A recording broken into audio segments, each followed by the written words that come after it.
You hate government, one of them libertarian types, or maybe you just can't stand the president, gun grabbers, or warmongers. Me too. That's why I invented LibertyStickers.com. Well, Rick owns it now, and I didn't make up all of them, but still, if you're driving around and want to tell everyone else how wrong their politics are, there's only one place to go. LibertyStickers.com has got your bumper covered. Left, right, libertarian, empire, police, state, founders quotes, central banking. Yes, bumper stickers about central banking. Lots of them. And, well, everything that matters. LibertyStickers.com. Everyone else's stickers suck. All right, y'all, welcome back to the show here. Now, I'm sorry, we go on to our next guest today. It's Ken Klippenstein. And I'm sorry, Ken, is it Stein or Steen? It's Stein. Okay, it is Stein. Well, that was my first guess, so good. Ken Klippenstein, he's writing here for, with Paul Gottinger, again, for Truth Out. That's truthout.org. U.S. provides Israel the weapons used on Gaza. And, of course, everybody knows that, but not everybody knows what's all in here. Please break it down for us, Ken. Well, it's pretty ugly, unfortunately. The largest portion of U.S. weapons exports to Israel turns out to be precisely the same categories of weapons that Israel is using to kill Gazans right now. And so the largest portion, when I broke it down from the publicly available U.S. Census Bureau export data, turns out to be military airplanes and military helicopters. The second largest portion for 2013, for the year 2013, was cartridges and parts of cartridges for guns. And then the third largest one was bombs, grenades, and torpedoes. Now, if we take a look back at 2014, what's available now for about the first 4 months of the year, again, the largest portion is military airplanes and military helicopters. Second largest portion is military transport planes. And then the third largest portion is armored fighting vehicles, which would include howitzers and perhaps the tanks that they're invading Gaza with right now. Man, so that's really incredible. And everybody, if you go to truthout.org and you pull up this article again, it's called U.S. Provides Israel the Weapons Used on Gaza. There's your keyword, provides. You know, you find that in there.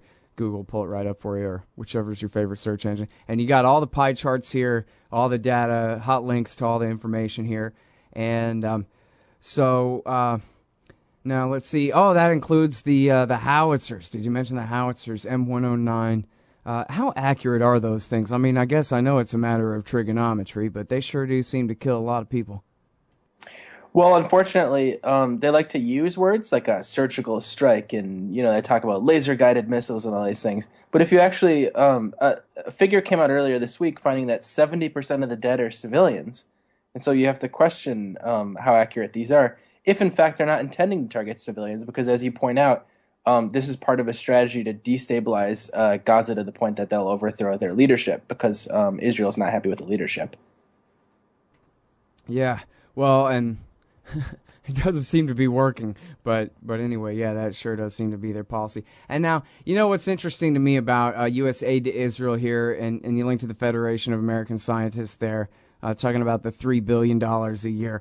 It's, as I'm sure you're aware, it's written in the Constitution that the Congress is forbidden from appropriating money for whatever you call your Defense Department, right, for the Army, the Navy, etc., for more than 2 years at a time.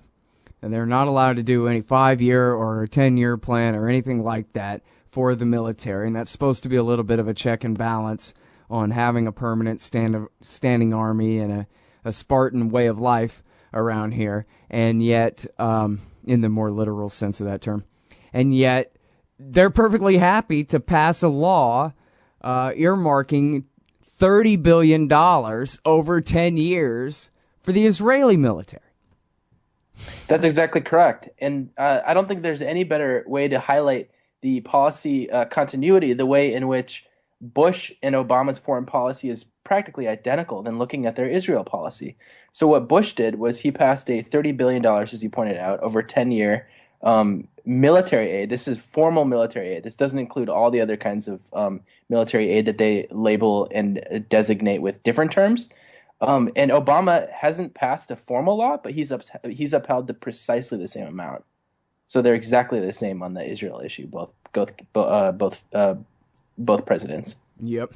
And yeah, speaking of that missile defense thing, I don't know if you saw the clip of Jon Stewart basically mocking the Israeli government for their denunciations of John Kerry, where one of these Israeli politicians went as far as to basically call John Kerry a terrorist, or say his proposed ceasefire was in effect a terrorist attack against Israel. And John Stewart is talking about how, John Kerry, the terrorist, committing terrorist attacks at the same time he's paid for the entire Iron Dome system that's protecting Israel from the rockets that are coming in here. And it's just, even Jon Stewart, who usually doesn't go too far on these kinds of issues, can't help but point out, like, boy, talk about biting the hand that feeds you in the middle of this thing, for crying out loud, Right. Exactly. I think the Israeli policy towards Gaza is becoming so vulgar that you're even starting to see some pretty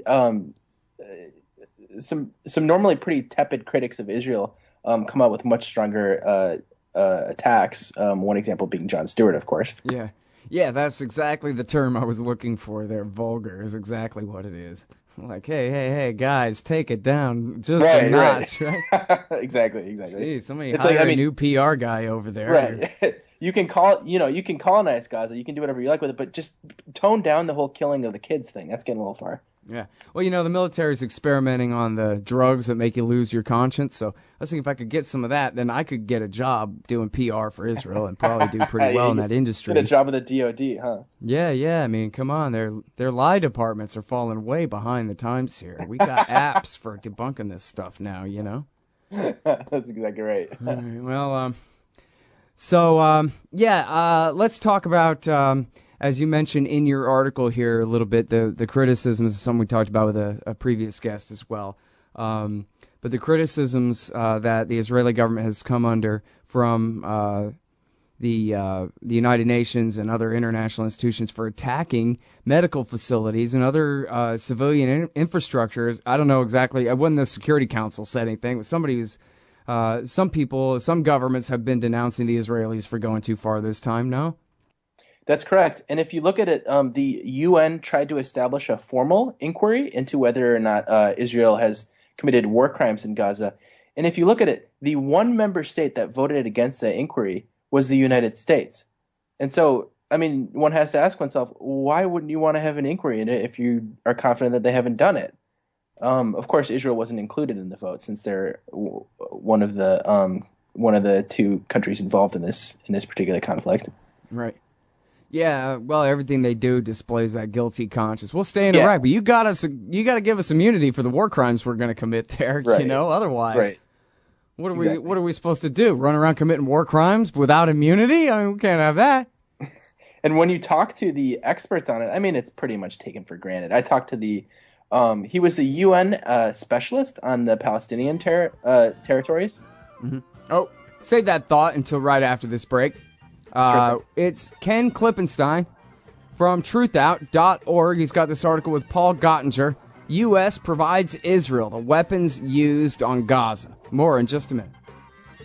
Hey, Scott Horton here to tell you about this great new book by Michael Swanson, The War State. In The War State, Swanson examines how Presidents Truman, Eisenhower, and Kennedy both expanded and fought to limit the rise of the new national security state after World War II. If this nation is ever to live up to its creed of liberty and prosperity for everyone, we are going to have to abolish the empire. Know your enemy. Get The War State by Michael Swanson. It's available at your local bookstore or at Amazon.com in Kindle or in paperback. Just click the book in the right margin at scotthorton.org or thewarstate.com. All right, you guys, welcome to the show. Back to it, I mean. I'm Scott Horton. This is my show, The Scott Horton Show. Wrapping up today with Ken Klippenstein. Did I say Steen last time? I'm terrible about that. Ken Klippenstein, he's at truthout.org. That's truthout.org. U.S. provides Israel the weapons used on Gaza. I'm sorry, interrupted by the hard break like every time on this show. Ken, just keeps happening. But you were saying the UN expert that you talked to was explaining about the consequences for the civilians there in Gaza.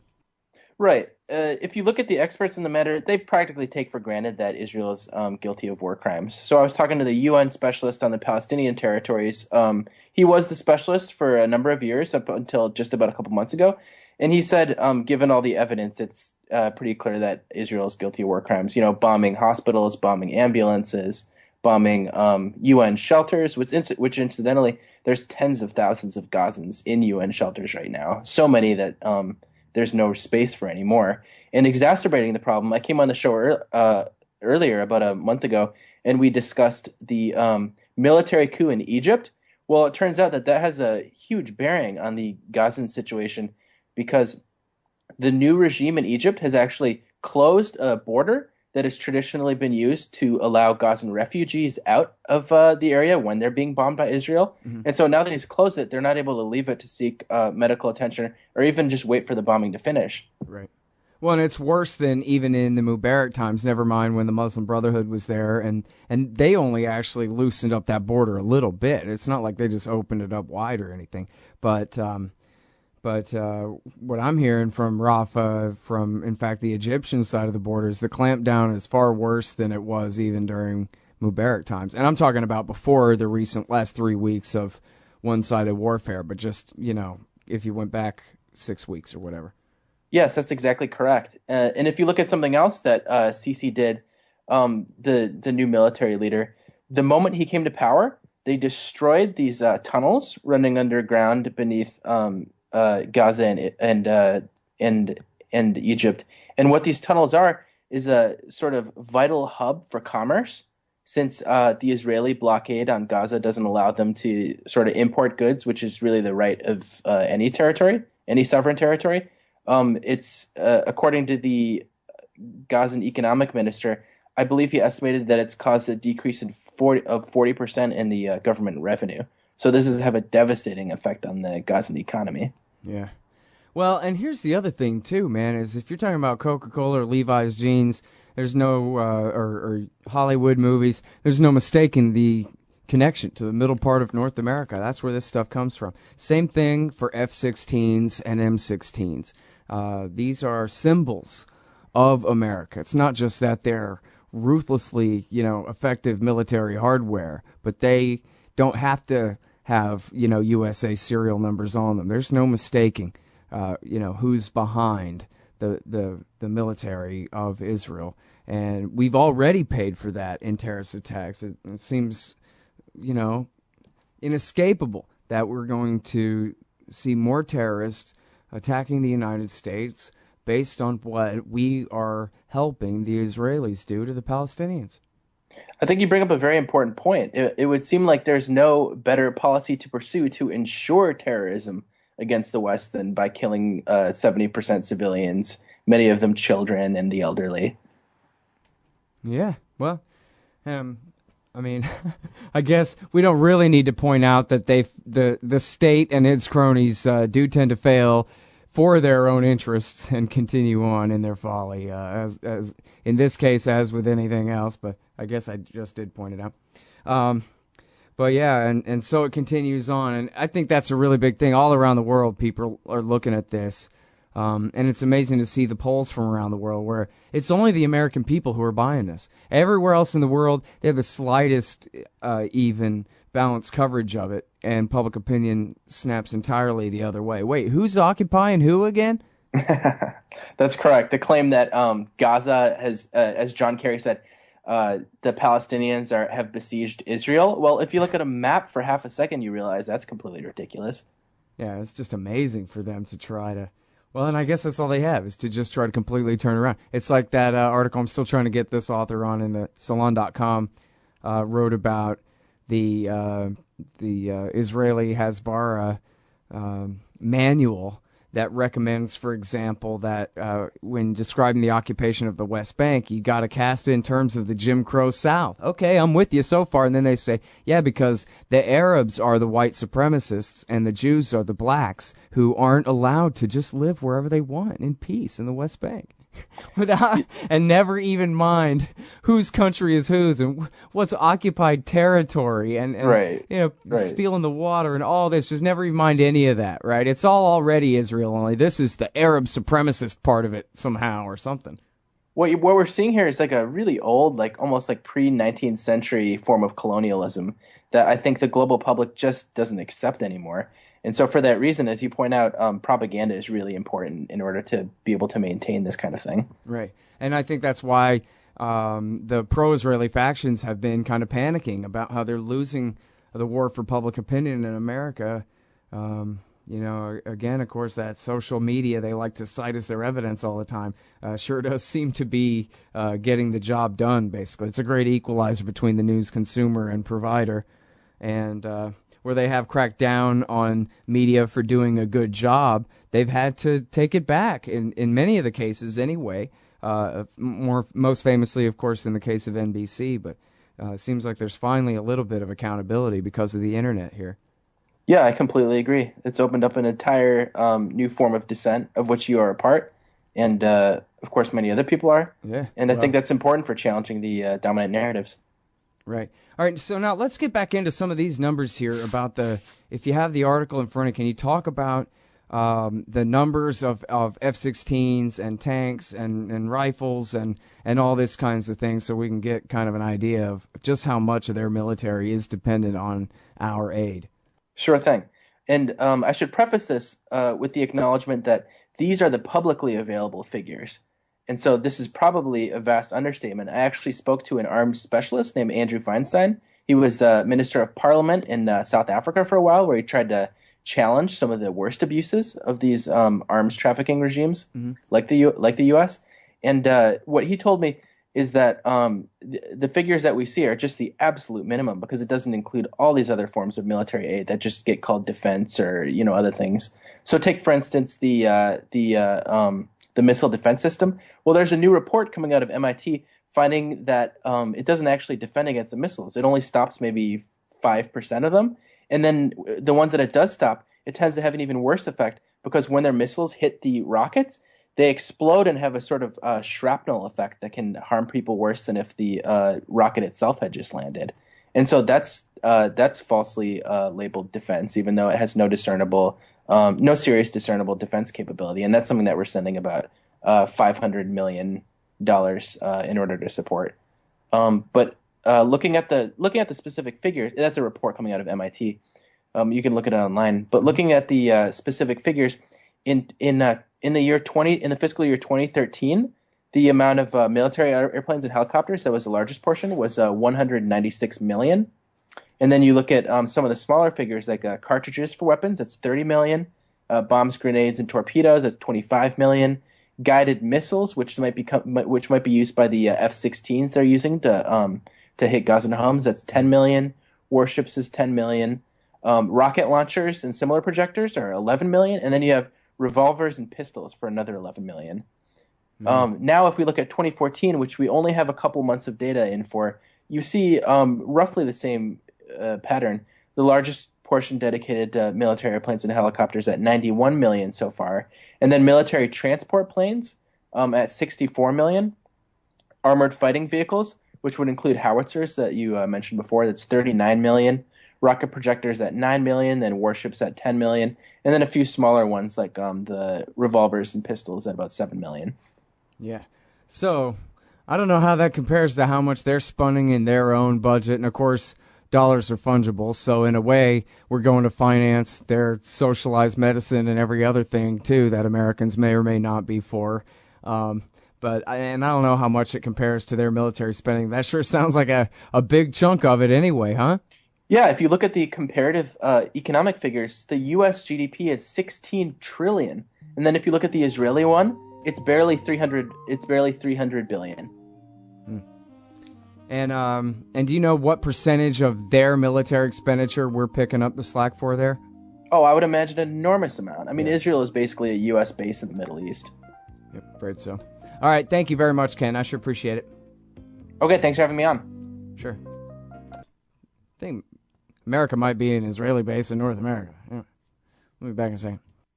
Hey, y'all, Scott Horton here for WallStreetWindow.com. Mike Swanson knows his stuff. He made a killing running his own hedge fund and always gets out of the stock market before the government-generated bubbles pop, which is, by the way, what he's doing right now, selling all his stocks and betting on gold and commodities. Sign up at WallStreetWindow.com and get real-time updates from Mike on all his market moves. It's hard to know how to protect your savings and earn a good return in an economy like this. Mike Swanson can help. Follow along on paper and see for yourself. WallStreetWindow.com. Hey, Al, Scott Horton here. It's always safe to say that one should keep at least some of your savings in precious metals as a hedge against inflation. And if this economy ever does heat back up and the banks start expanding credit, rising prices could make metals a very profitable bet. Since 1977, Robertson Roberts Brokerage Inc. has been helping people buy and sell gold, silver, platinum, and palladium, and they do it well. They're fast, reliable, and trusted for more than 35 years. And they take Bitcoin. Call Robertson Roberts at 1-800-874-9760 or stop by rrbi.co.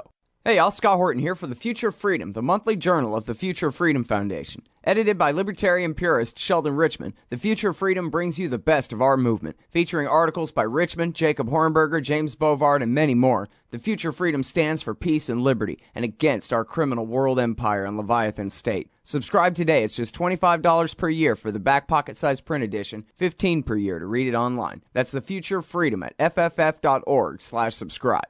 Peace and freedom. Thank you.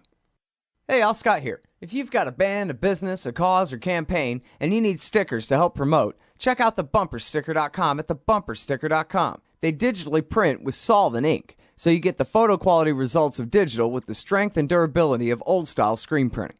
I'm sure glad I sold thebumpersticker.com to Rick back when. He's made a hell of a great company out of it, and there are thousands of satisfied customers who agree with me, too. Let thebumpersticker.com help you get the word out. That's thebumpersticker.com at thebumpersticker.com.